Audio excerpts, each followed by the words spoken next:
You guys see this right here? Do you see this? This is important. Butler County Sheriff ramps up training security after FBI warning of terror attacks. So this is a huge deal. At the National Sheriff's Association conference, which was in Washington, D.C. last week, Butler County Sheriff, his name is Richard Jones, heard warnings from the FBI of imminent terrorist attacks on the U.S., and he's out to make sure his department is prepared. This is his quote, okay? It's not if they are going to attack, it's just when they are. There are people already here who have come to this country who hate us and want to kill us. Now, lines of attacks, he was told, will be through cyber attacks, which we've already experienced, crippling power grids, train derailments, and cells of armed terrorists who target multiple areas of the country. Cyber attacks already have happened, including one that affected the BCSO in 2020 when the dispatch center was crippled. The sheriff's office is getting 5 cyber hack attempts a day by the Chinese, 3 times a day by the Iranians, and we got hacked 2 years ago by the Russians. This is according to Jones. And that is not just us. I assume they are doing it all over the country. Now, Jones said that the Chinese have the U.S. outnumbered 50-1 in people working on cyber attacks and prevention. Their deal is to cause this disruption in our county, to cause chaos in our country, not like next week, now, from the red flags and chatter that they, the FBI, are hearing. This is according to Jones again. He said the FBI also said people have come across the border to do harm to us, that they have never seen it this bad. And yet here we are, Biden administration, continuing to let people cross the border willy-nilly, like we have plenty of room for them, like we shouldn't be worried about every single military-aged man coming over the border alone. Because if you look at what's going on, it is more military-aged men that are crossing the border than it is families, and it is women and children. And it's not just Hispanics. You have Chinese and Asian people also crossing the southern border and also coming in through California. There is a lot going on when it comes to the influx of foot traffic, if you will, from outside of the United States. And when you have the FBI warning you of terrorist attacks, warning you of cyber attacks, warning you of all these different things that could go on, you have got to think to yourself, at what point is our government going to step up and grow a pair and do something about it? Because right now, you know, you've got Biden either sitting in the White House or tromping around or traipsing around through Delaware eating frickin' chocolate ice cream like he has no care in the world, while we have people crossing our border that could be here to literally rob people, kill people, maim people, cause issues with, you know, explosions here and things. You just never know what somebody's intentions are. Now, am I saying every single person crossing the border is a terrorist? No. There are plenty of people crossing the border who legitimately are coming to the United States of America because they want a better life for their family, because where they live is horrific. But not all.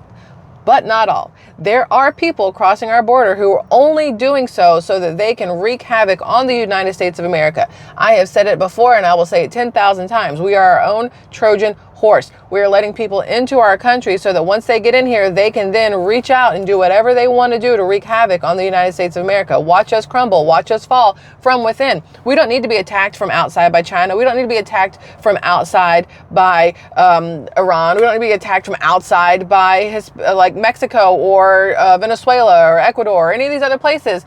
We're doing it from the inside out, which is even scarier and much, much worse in my personal opinion, because we're doing it to ourselves. And by we, I mean our government. I don't mean you and I mean our government. So according to this, they told us we need to be prepared to talk to local county election people and be prepared. They want us to lose faith in our government. He said big cities will not just be the target. Terrorists also will hit in smaller cities and rural areas where people typically feel safe. And that is what I have said from the beginning. You're not going to see the big cities get hit first. It's going to be little fires here, little fires everywhere, if you will. Start here, and then work their way up. The sanctuary cities, you know, you've got New York, you've got Chicago, you have a lot of other places. Those are not going to be the first places that crumble. It's going to be the places outside of it, the hands that reach out, if you will.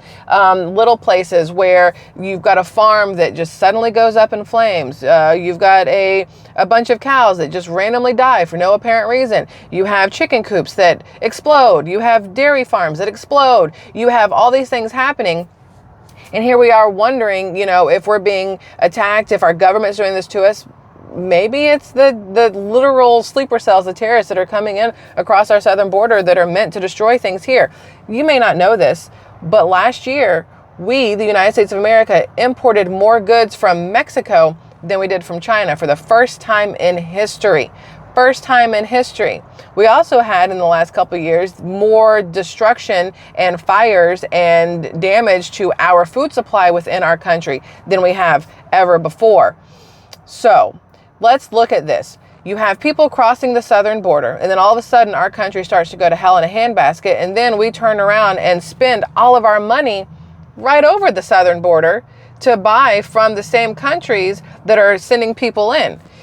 Do you see how this plays out? Do you understand how this Trojan horse is being Trojaned? I don't really know how to phrase that. But the fact of the matter is, we have got to be diligent and vigilant in what we are doing as a country to stop the influx of people that only want to cause us harm. And again, out of 10 people, let's say out of 10 people that cross, maybe one wants to cause harm, if even that. I do not believe every single person crossing the southern border into the United States wants to cause us harm at all. Not at all. But there are enough, and we have so many crossing that those numbers start to add up. And the next thing you know, you've let in 1 million people that want the destruction of every single person that, resides in the United States of America.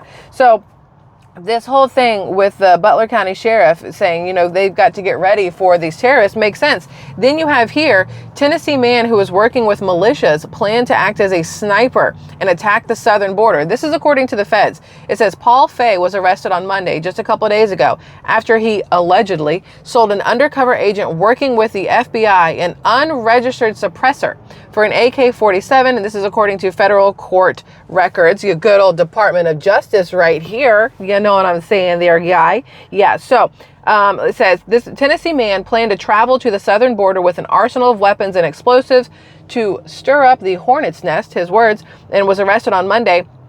Paul Fay, who told undercover agents that the U.S. was being invaded by illegal immigrants, no lies told there, Paul, has been charged with selling an unregistered firearm suppressor, according to a criminal complaint federal prosecutors filed this week in Nashville, Tennessee. Well, why are firearm suppressors illegal? I have questions there too.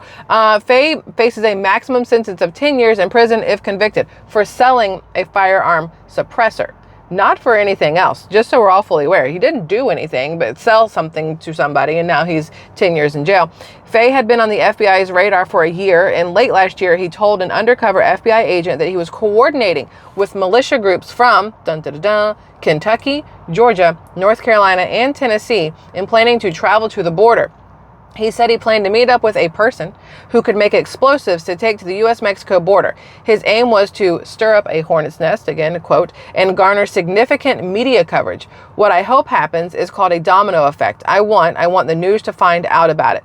Fay also allegedly conveyed to the FBI employee that one of his roles within the group traveling to the border was to serve as a sniper. He said his talents was sending rounds downrange. During a meeting with 3 undercover employees on April 1st, Fay discussed his belief that the government was training to take its citizens, and more specifically that the federal government was allowing illegal immigrants to enter the United States to help the government. Can we prove that's a lie? Can we prove that what Fay is saying is a lie? Or was he arrested because he knows too much? Hey, huh? Okay. The next month, on a recorded phone call with an undercover employee, Fay warned that patriots are going to rise up because we are being invaded. We are being invaded. On January 11th, Fay allegedly, again, that word allegedly, well, there's no proof, I guess, sold an undercover FBI employee an AK-47 rifle suppressor for $100 that was not registered with the Bureau of Alcohol, Tobacco, Firearms, and Explosives National Firearm Registration and Transfer Record. So again, he's not in jail because he wanted to be part of a militia and go stop what was happening at the southern border. He's arrested and in jail for 10 years because he sold something for $100 that the government didn't know he had. Okay. That day, 2 undercover agents met with Fay at his home where he showed them his war room. This is according to criminal complaint. The room was full of numerous firearms, a large amount of ammunition, radios, and a bulletproof vest. He invited the undercover agents to hold numerous weapons, including a Creedmoor rifle, multiple AR-15 rifles, and a shotgun, the complaint said. Now, here's the thing.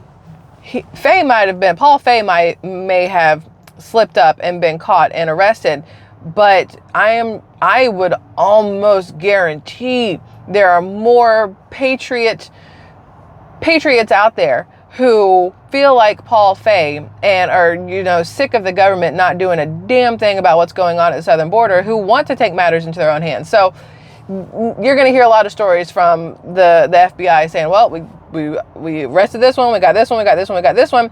Yet you're not going to hear any stories of the FBI or anybody going, hey, we've stopped the influx of illegal immigrants coming over our border. They're more interested in going after the American citizens who are pissed off about it than they are in stopping the actual reason that American citizens are pissed off, which to me says a whole lot. You have an election coming up in 10 months? 10 months, if that, 10 months? Yeah, November 2024, you have an election coming up between Biden and Trump, and you have Biden letting every single undocumented person under the sun in through our southern border, and then giving work visas and everything else.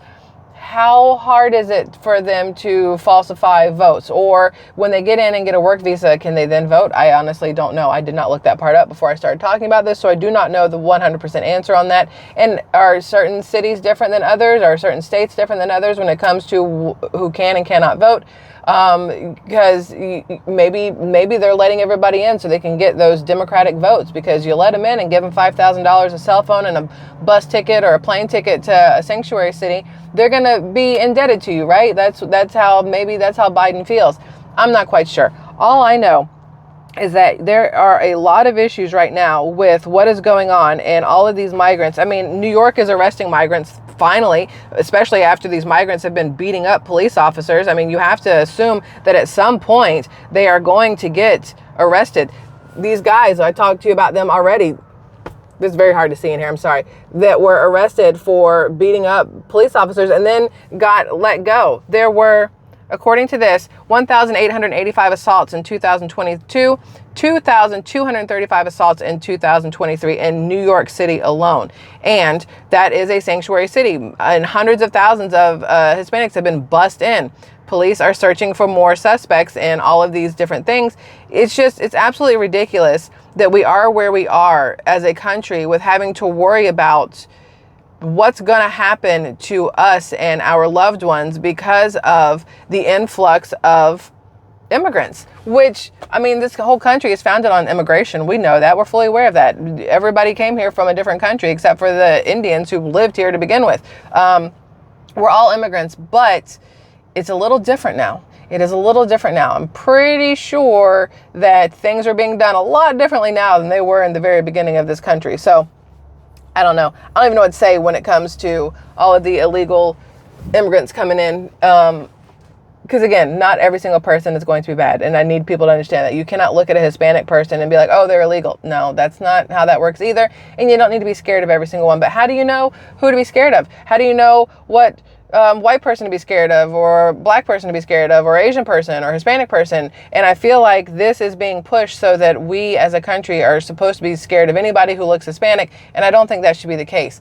But I do think that we have to realize that our government isn't doing anything to stop the influx of what is happening at our border. We know they're not. And all that is doing is wreaking havoc on our resources as a country. And we're seeing citizens of the United States going without, while illegal immigrants are getting more than the people who are here legally, than the people who are working, than the people who are trying their damnedest, their hardest to live a good life and to supply things for their family and whatever else.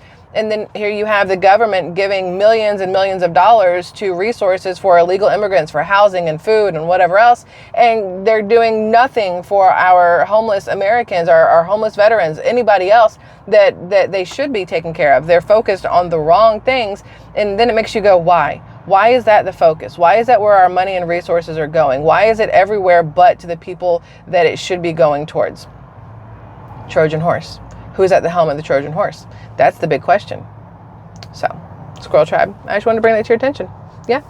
So, FBI says we need to be aware. So, just make sure you're doing what you need to do to keep you and your family safe. Yeah. I love y'all. Bye.